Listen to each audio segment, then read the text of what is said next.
আচ্ছা। আগে থেকেই দেখে আসছি যে নারীরাই বাংলাদেশে বড় গরু নিয়ে এসেছে। তো এর জন্য আপনি মোবাইল ফোনকে দায়ী করেছেন যে এর জন্য নারীরা পিছিয়ে গেছে। মোবাইল ফোনের জন্য নারীরা বড় গরু জাতকরণ থেকে পিছিয়ে গিয়েছে। কিন্তু এর জন্য কি বড় গরুর যে জাতকরণটা এর জন্য তো বড় খামারিরাই দায়ী। আমার মনে হচ্ছে।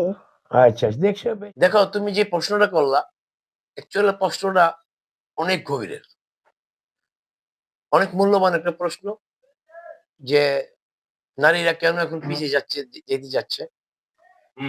শুধু মোবাইলই দায়ী না, মোবাইল তো একটা আসি। তারপরে মনে করছো তোমরা বোধহয় দেখছো যে গাবতলীর হাটে অনেক বড় বড় গরু মেয়েরা নিয়ে আসছে, চোখের পানি ফালাইছে। সে মনে করছে নামাজ পড়ার জায়গা পায়নি, যে একজন একজন হাবেস সে একটা গরু পাইলে না বেচতে পারে নাই। এই কারণ হইলো মনে করছো যে যারা এইসব গরুগুলা কিনবে তারা কিন্তু গাবতলী হাটে যায় না, কারণ তাদের পকেটে টাকা আছে, বৈধ টাকা বড় অবৈধ টাকা হোক, তারা মনে করছো বড় বড় খামারে গেছে। তুমি যে খামারিকে দায়ী করছো সে সব খামার না, মুষ্টি কিছু খামার। মনে করছো গেছো, তোমার কোক খাওয়াইছে, কপি খাওয়াইছে, তুমি যেমন বড় ক্রেতা, তো তোমার মনে করছো 10 লাখ টাকা হোক 30 লাখ টাকা হোক সমস্যা নাই, তুমি তো ওখানে বসা মনে করো লাল নীল বাতির তলে বইয়া তুমি গরুটা কিনতে পারছো।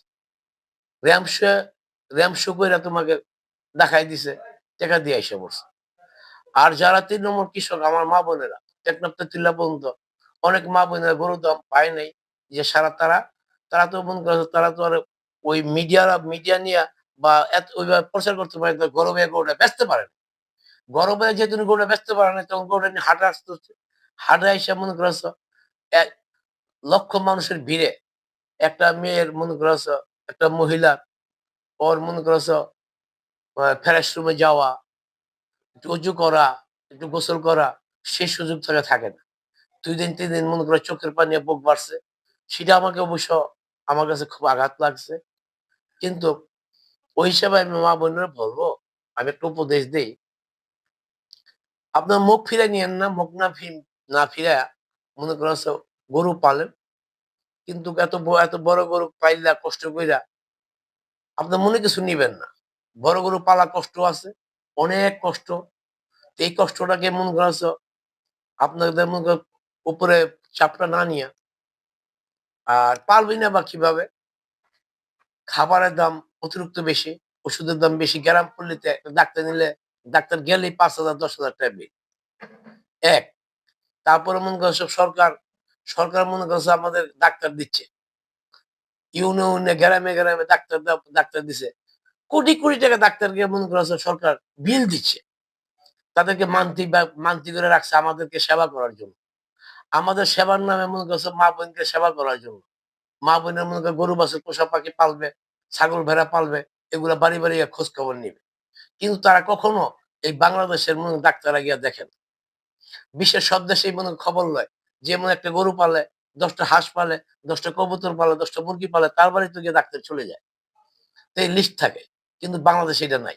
কারণ আমার সমাজ ব্যবস্থা এমনই ভাবে নোংরা ভাবে এই সমাজটা এইভাবে গড়ে উঠছে। কিন্তু তার তারা যায়ই না, তাকে ডাক দিতে দিতে গিয়া গাড়ি ভাড়া দিয়ে দূর দূরান্তে গিয়া মা বোন আনতে কষ্ট হয়। কিন্তু মনে করো ফোন দিলে তো আসবে না, কিন্তু মনে করছো আইনা কি হয়, কিন্তু আসলে 5,000 10,000 নাই। এই জন্য মনে করছো মা বোনেরা বড় বড় গরু পাইলা তারা পোষাইতে পারতেছে না। খাবারের দাম, ওষুধের দাম, ডাক্তারের যত না, এই থেকে মনে করছো তারা এই জন্য মুখ ফিরে নিতে চাচ্ছে। আমি বলবো মা বোনেরা আপনারা মুখ ফিরে নিবেন না। দেশটা আপনারা আমার, এই দেশটা আমাদের সবার।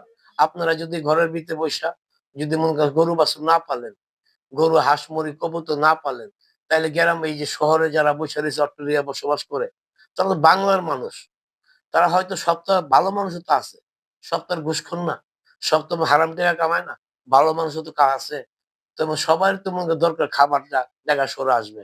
আপনারা একটু দয়া করে হাঁস মুরগি কবুতর যারা সমর্থ মতো পালবেন, আমাদের দেশের জন্য খাবারে যেন মনে করছো ঘাটতি না হয়। আর মনে করছো যারা ভাই বোনেরা কৃষি কাজ করে তাদেরকে হেল্প করবেন। আপনারা মনে করছো তারা খেতে খামারে কাজ করবে, দয়া করে আপনারা গরম ভাত পাক কইরা প্যাকেট কইরা কথা বলছেন মনে করছো মাথায় করে নেন আর কাহায় করে নেন, আর হাতে করে নেন, নিয়ে খেতে যাইলে বইসা খাওয়া আসবেন। তারা মনে করেন কৃষক, তার শরীরে একটু এমাজ বাড়বে, তার শরীরটা ভালো লাগবে। তাইলে মনে করেন তার ক্ষেতের কাজ করতে ভালো লাগবে। এই কাজগুলা করবেন। এখন সারা পৃথিবী মেয়ে ছেলে উভয়ই মনে করেন কর্মকর্তা হইতে হবে। সামনে থেকে আরো হইতে হবে। সমান অধিকার নিয়ে কাজ করতে হবে। এই বলে বলবো যে আপনার গ্রাম পল্লীতে সবার মা বোনের সবাই আপনি হ্যাঁ পর্দা করেন, বোরকা পিনবেন, বোরকা পরবেন, ৫ ওয়াক্ত নামাজ পড়বেন, স্বামীর সেবা যত্ন করবেন। আর আপনার মনে করেন বাড়িতে গিয়ে আপনার স্ত্রীকে সেবা যত্ন করবেন।